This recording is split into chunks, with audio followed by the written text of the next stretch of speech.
Hey, y'all. Another day, another podcast, and I am so glad that you are still listening to me.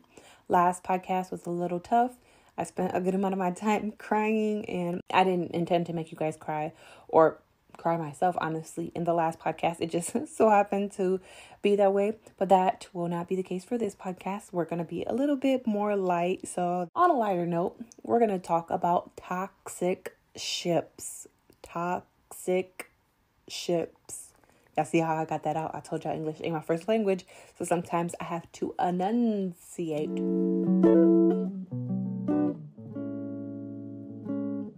You are now listening to the voice of Tamar with Vanessa Santiago.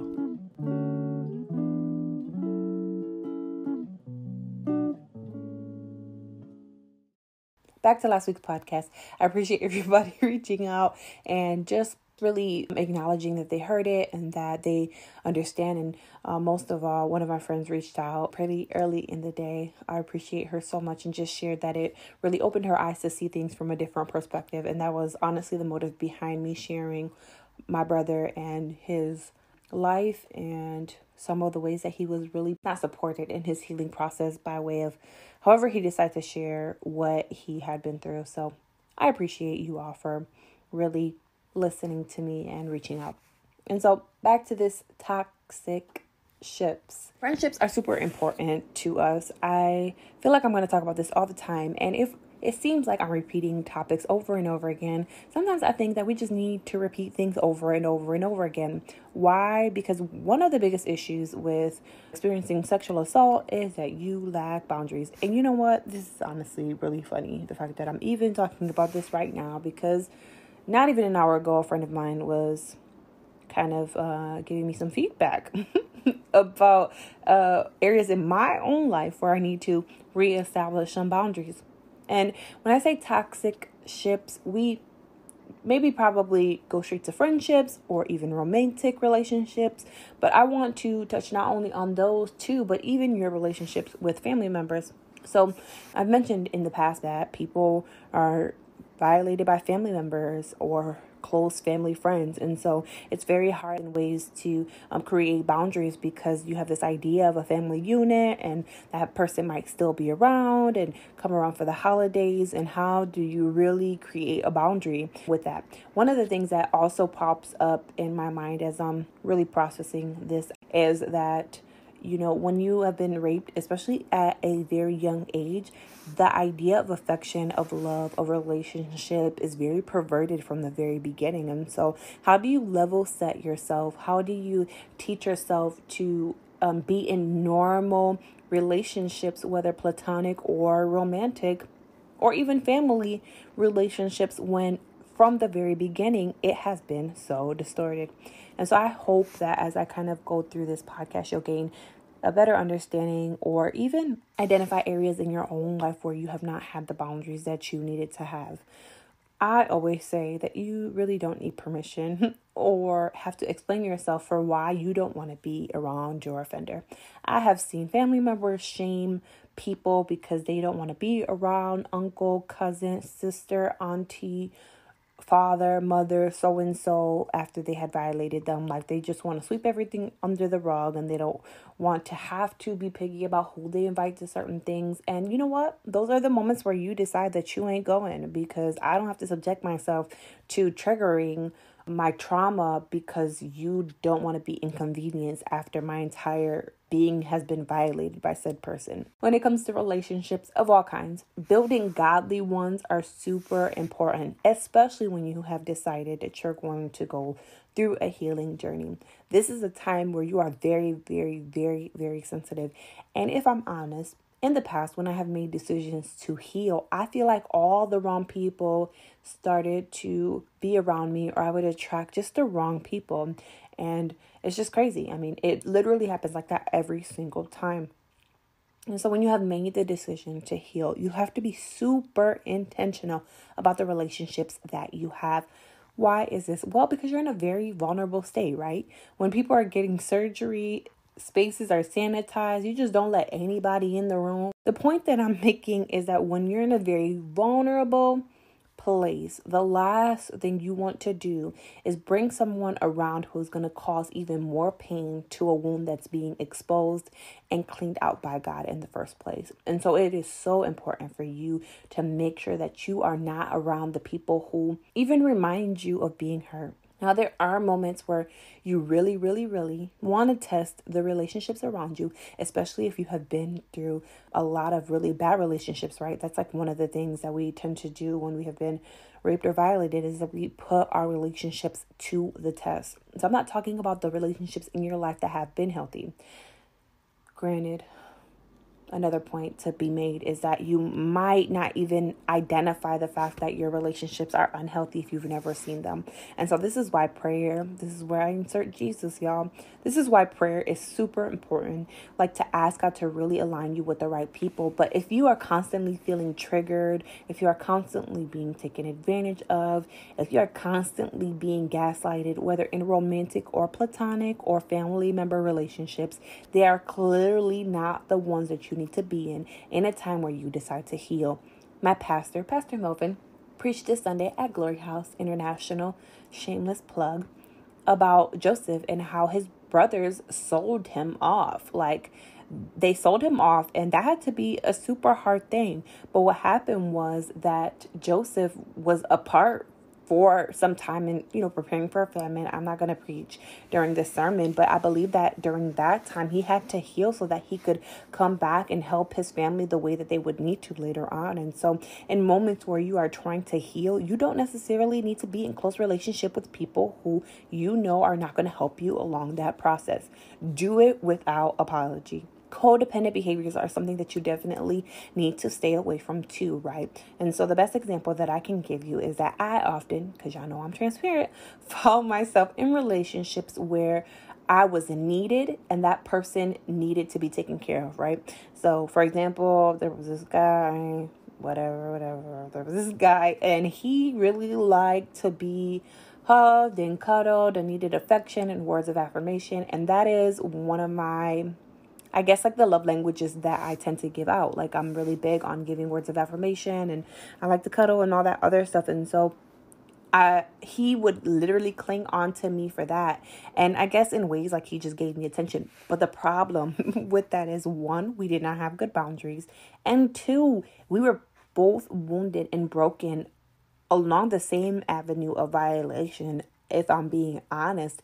And so because we had not healed, our relationship was toxic. It wasn't even a relationship. It was a situationship, because I'm not about to be lying on this podcast. We were not in a relationship, which is also a problem that we have when we are trying to either heal or when we have not healed. We constantly find ourselves in relationships that have absolutely no meaning and no definition. Now, you're probably thinking that I'm only talking about romantic relationships, but that is not the case. Even in your friendships, there has to be a definition for that friendship. Are you consistently in a place where you are pouring into this friend, but they don't necessarily have the ear to hear you when you're going through something? You need to establish that that's the kind of friendship that is. If you have 10 of those friendships, you need to reevaluate. I mean, I don't think you should have 10 close friendships where you're literally the only person listening and the person doesn't have the capacity to hear you when you have something to say. And so putting all your friendships in categories and having a good balance is something that is so necessary when you are healing, because you don't want to, once again, be in relationships that are not healthy and that don't have a balance. I was very specific in saying that during that sensitive time, you need to be in secure relationships. And so people that you don't want to be around are people like Job's friends.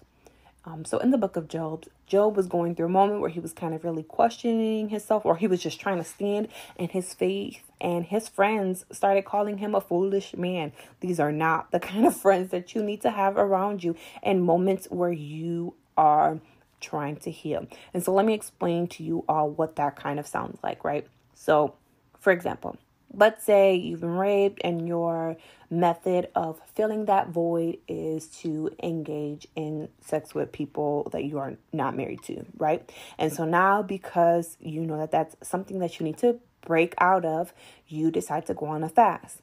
Now, if all of a sudden your friends are like, well, why ain't you eating? Why?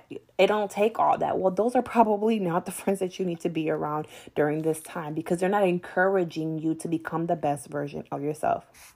Now that I think about it, I have another reference.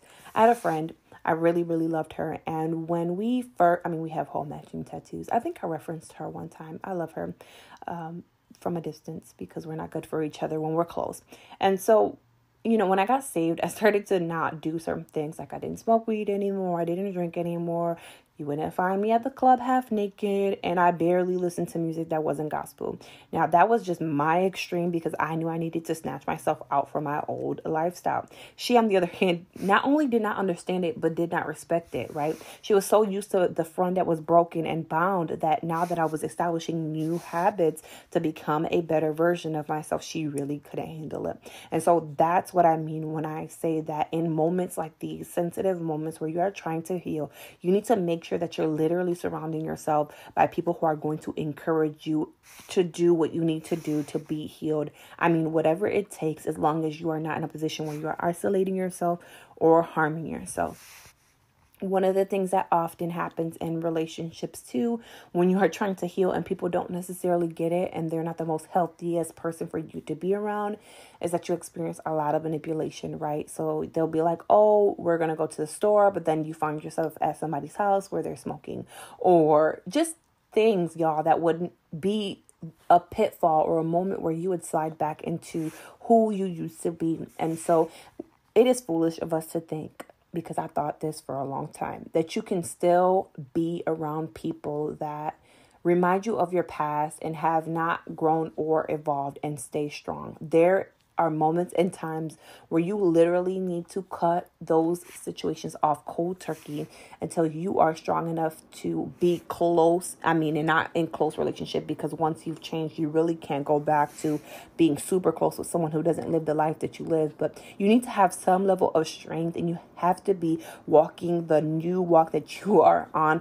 for quite some time after breaking bad habits and setting boundaries before you go back into those spaces. And so I know at times the idea of cutting off all the people that have been there for you throughout all this time because you are trying to change, like cutting them off seems like such a bad thing. But honestly, staying in them is going to keep you bound and in the same circles. And so you don't want to do that.